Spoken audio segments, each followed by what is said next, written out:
안녕하세요. 꿀벌 스토리입니다. 자, 이번 시간에는 우리 HLB 그룹 2021년, 2021년을 맞이해서 어떠한 이슈들이 남아있는지 싹 한번 정리해보는 시간 갖도록 하겠습니다. 자료는 일단 제가 정리하고 있는 그 엑셀 자료 있는 거 알고 계실 거예요. 그것들을 쭉 검색해보고 또 다시 이렇게 기존에 나와 있는 기사들을 검색을 또 해보고 해보고 나서 이제 관련 뉴스가 나온 일자랑 그런 것들을 모아서 파워포인트로 정리를 해보았습니다.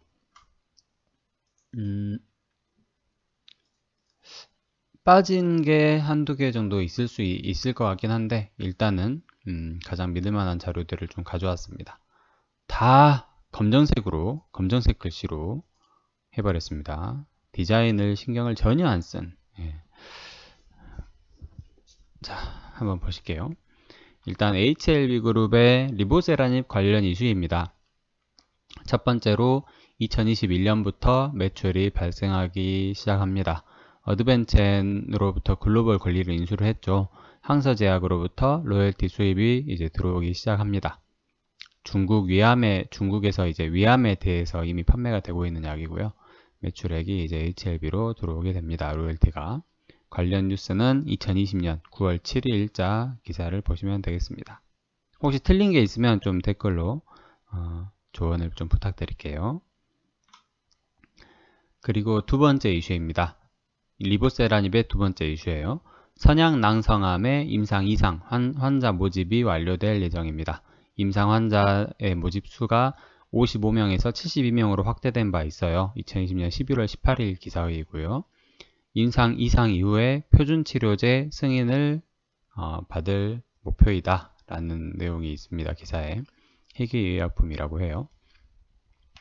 그리고 세 번째로는 글로벌 임상 3상 NDA 이슈가 아직 남아 있습니다. 19년 10월부터 이 이슈는 계속 살아있는 거고요. 그리고 이게 이제 우리 주주들이 제일 기다리고 있는 소식이기도 합니다. 네. 2021년 올해는 하겠죠. 네. 신청 들어가면 뭐 한 6개월 이상 또 걸리니까 승인 나기까지. 그 다음으로 아필리아 파클리탁셀 계량 신약이죠. 여성암 치료제라고 생각하시면 될 것 같아요. 아필리아 이슈를 살펴보겠습니다. 첫 번째로 아필리아에 따른 어떤 재무 개선 내용이 있어요. 두 번째 보시면 됩니다. 유럽 판매가 되고 있고요. 난소암에 대해서. 그리고 세 번째, 러시아와 일부 유럽에서도 판매되고 있습니다. 난소암, 복막암, 나팔관암에 대해서 판매되고 있고요.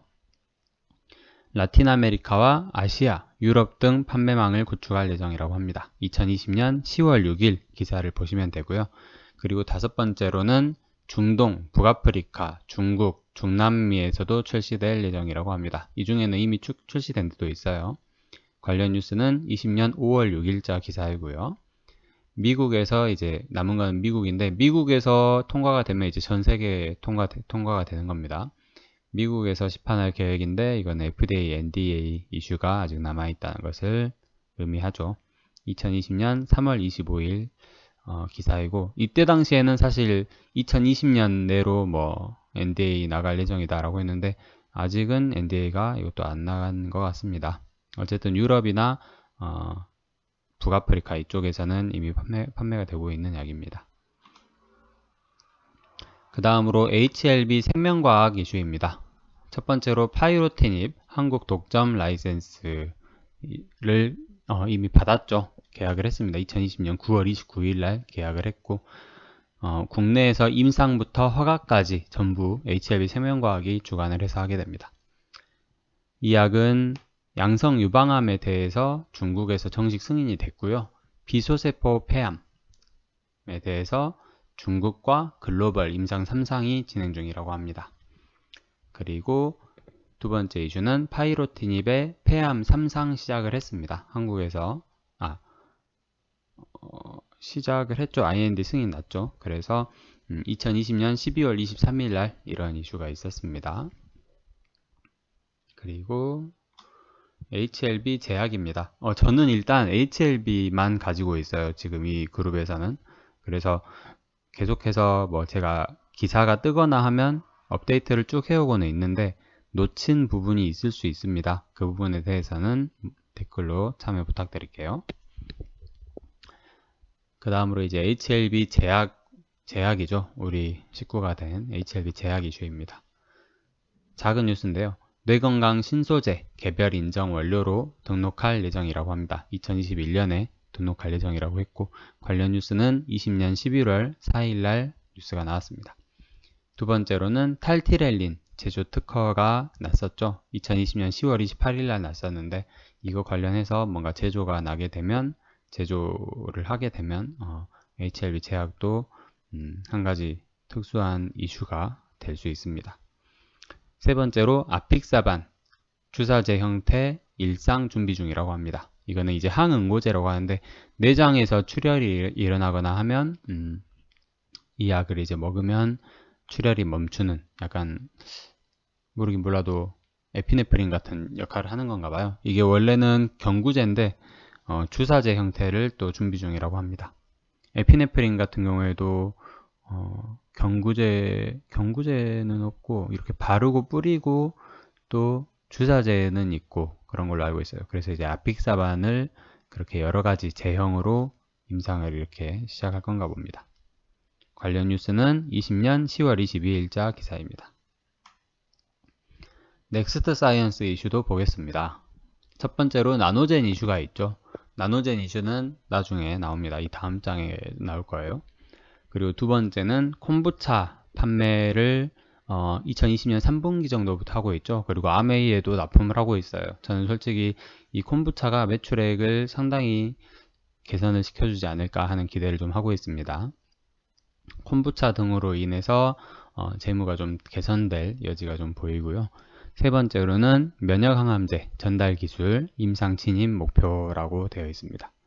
네 번째로는 국책과제 류마티스 질환의 치료와 효능 그리고 기전에 대해서 국책과제를 맡아서 연구를 하고 있고 21년 12월 정도가 아마 기간일 거예요. 다섯 번째로는 폐혈증 치료제 상반기 내에 8개국에 진입할 하는 것을 목표로 하고 있다. 이런 소식이 있었어요. 이 내용들은 넥스트 사이언스의 IR 자료에서 제가 가져왔어요. 그래서 관련 기사에 대한 날짜는 없습니다. 나노젠 이슈를 본격적으로 살펴보겠습니다. 첫 번째로 HLB 제약 MOU 체결을 했었죠. 2020년 12월 24일 날 했었고 그리고 두 번째로는 넥스트 사이언스가 2대 주주로 있습니다. 10.4%의 지분을 가지고 있는 회사고요. 참고로 베트남의 셀트리온이라고 생각을 하시면 될 것 같습니다. 베트남 기업인데 베트남 보건복지부의 어떤 감염병이나 그런 매뉴얼에 대한 조언을 이렇게 해줄 정도로 국가에서 이렇게 좀 신뢰도가 높은 회사라고 생각하시면 될 것 같아요. 세 번째로는 코로나19 백신 개발을 목표로 하고 있습니다. 나노코박스라고 하고요. 올해 5월에 양산할 계획이라고 합니다. 이거는 이제 베트남뿐만이 아니라 인도네시아랑 여러 동남아시아 국가들이 나노젠을 이렇게 지원을 하고 있어요. 그리고 네 번째로는 유방암 치료제 시판 허가를 추진할 예정이라고 합니다. 트라주맙이라는 약이고요. 관련 뉴스는 2020년 12월 24일 나왔습니다. 그렇습니다. HLB 그룹에 대한 어떤 2021년 신축년에 기대할 수 있을 만한 어떤 자료들에 대해서 살펴보는 시간이었고요.